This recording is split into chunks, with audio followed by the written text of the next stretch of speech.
माँ का संदूक। सावित्री देवी 75 साल की हो गई हैं। सावित्री देवी के 3 पुत्र हैं। सावित्री जी के पति का देहांत हो गया है। वो 55 वर्ष की थी। सावित्री जी एक छोटे से पुराने घर में रहती थी, जिसको उनके पति ने ही बनवाया था। तीनों बेटे उनके साथ तो नहीं रहते थे, लेकिन ऐसा भी दिन नहीं रहता जब वो उनसे मिलने या उनकी सेवा करने नहीं आते थे। तीनों की पत्नियां भी दिन में आती थी, यानी यूं ही समझ लीजिए कि उनका घर कभी खाली नहीं रहता। कोई न कोई वहाँ उनकी सेवा चाकरी में लगा ही रहता था।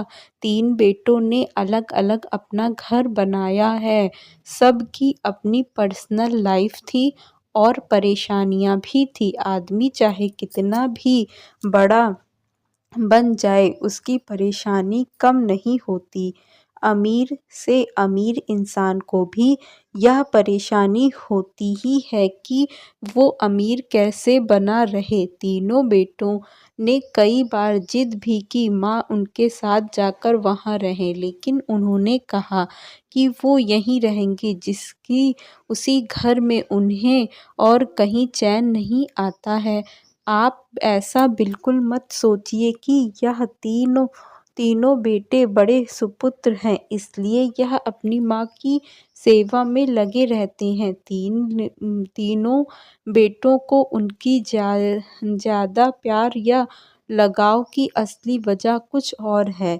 वजह है उनकी माँ का एक बड़ा संदूक, एक बड़ा लकड़ी का संदूक जिस पर ताला लगा है। यह संदूक इनके जीवन में बहुत अहम भूमिका रखता है।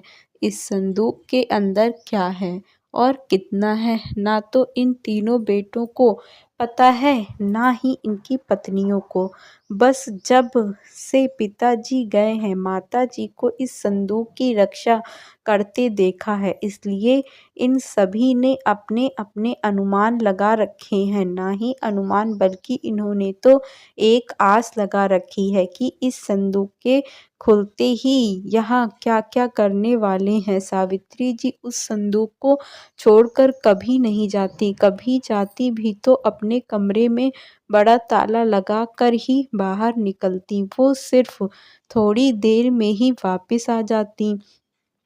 तीनों बेटे और उनकी पत्नियां कि उस संदूक पर नज़र न जाने कब से है। सबने अपनी तरफ से अपनी अपनी कोशिश भी करके देख ली माँ को अपने साथ अपने घर ले जाने की, ताकि माँ के साथ उनका संदूक भी वहाँ से हिल सके। और फिर जाहिर सी बात है कि उसके घर में माँ रहेगी, उसका संदूक।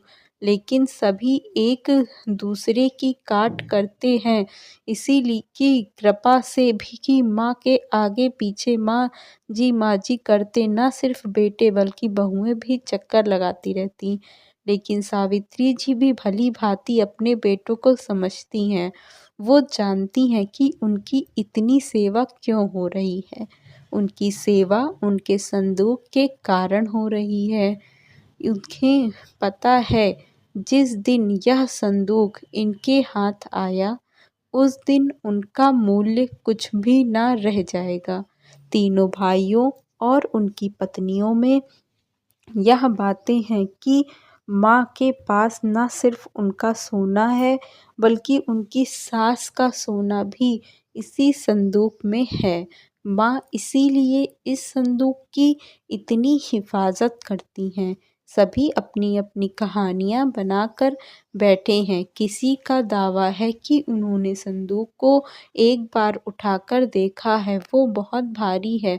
माँ के कमरे में इन बहुओं ने कई बार सफाई के बहाने संदूक के पास जाने की कोशिश की, लेकिन माँ जी ने उन्हें बार बार टोका और कहा कि इस संदूक से अभी दूर रहो। समय आने पर इस संदूक में क्या है, तुम्हें अपने आप ही पता चल जाएगा। आखिर माँ की बात कौन टालता, और वो भी अभी तो कोई भी नहीं। उस समय के इंतजार के यह सब माँ का अच्छा बेटा और अच्छी बहू बनने की कोशिश कर रहे हैं। रात में कोई न कोई माँ के घर में ज़रूर रुकता, लेकिन माँ जी उन्हें अपने कमरे में सोने नहीं देती। इस तरह सावित्री जी ने इस संदूक के सहारे 20 साल निकाल दिए। एक दिन माँ जी तबीयत ठीक नहीं थी। अक्सर जब तबीयत बिगड़ जाया करती तब उन्हें के बेटे उन्हें अस्पताल ले जाने का कहते थे, लेकिन उसके लिए भी राजी नहीं होती। वो कहती थी कि डॉक्टर को यहीं बुला लो। उनके बेटे ऐसा ही करते थे। इस बार जब उनकी तबीयत खराब हुई तो डॉक्टर ने कहा कि उन्हें अस्पताल में एडमिट करना ही होगा, वरना उनकी हालत खराब हो सकती है। और फिर उम्र भी बढ़ती जा रही है। आखिर कब तक यह शरीर साथ देगा? डॉक्टर के यहाँ जवाब देने पर तीनों भाइयों को दुख से ज्यादा उत्साह दिखाई दिया। उनकी पत्नियों की आंखों की चमक साफ दिखाई दे रही थी। सावित्री ने उन्हें कमरे में बाहर खुश फुस करते सुना। तीनों इस बात पर चर्चा कर रहे थे कि माँ के जाने के बाद संदूक में जो भी है वो आपस में बांटा जाएगा, उसके बाद बराबर बराबर मिलेगा। सावित्री जी ने जब यह सुना तो उनके अंदाज लग गया कि अब उस समय हो गया है कि इन सबको यह बताने का कि आखिर इस संदूक में क्या है।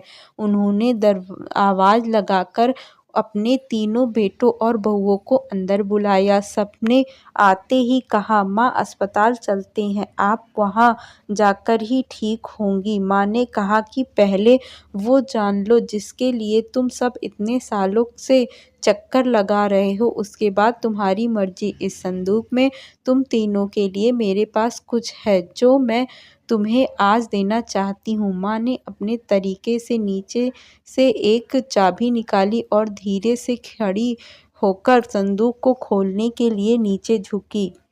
वहाँ खड़े सभी बेटे और बहुओं की धड़कन तेज थी। आज उनके बरसों का इंतजार खत्म हो रहा था। माँ के संदूक खोला। संदूक में 3 अलग-अलग कपड़ों में लपेटे हुए कुछ रखा था। उनकी आंखें बड़ी आश्चर्य के साथ उस संदूक की ओर ही थी। माँ ने कपड़े में लपेटा हुआ सामान आकर उठाने को कहा। तीनों बेटों एक-एक सामान उठा लिया और उसे खोलकर देखा। कपड़े खुलते ही कमरे में मौजूद हर इंसान का मुंह फटा का फटा रह गया। उन कपड़ों के से निकले एक भारी पत्थर। तीनों के हाथों में थे एक-एक पत्थर।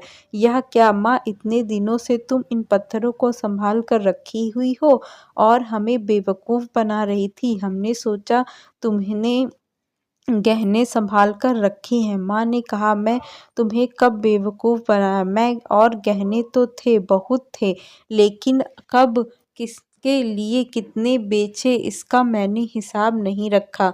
जब तुम्हारे पिता आखिर समय में थे तब हमारे पास कुछ नहीं था। तुम तीनों ने शादी के बाद ऐसा मुंह फेरा। क्या तुम्हें पता है कि किस अभाव में उनका अंतिम समय गुजरा? उस समय ही उन्होंने तुम्हें कुछ नहीं कहा। उन्होंने उस समय भी मेरा सोचा।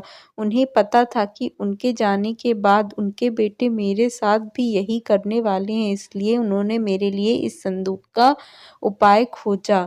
देखो कितना सही उपाय दिया था। तुम लोग को बेवकूफ बनाना या तुम लोगों से सेवा करना ना उनका मकसद था ना मेरा। वो तो चाहते थे कि उनके जाने के बाद अकेली ना रहूं। बेटे मेरे साथ हो, मेरी आंखों के सामने, बस यही इच्छा थी। जब मैं शायद ज्यादा ना रहूं इसलिए मैं तुम्हें सच बता दिया। सभी बेटे बहू कमरे से बड़बड़ाते हुए और गुस्से से निकले। करीब 1 घंटा तक माँ के कमरे के बाहर की ही सब एक दूसरे पर अपना गुस्सा निकाल रहे थे।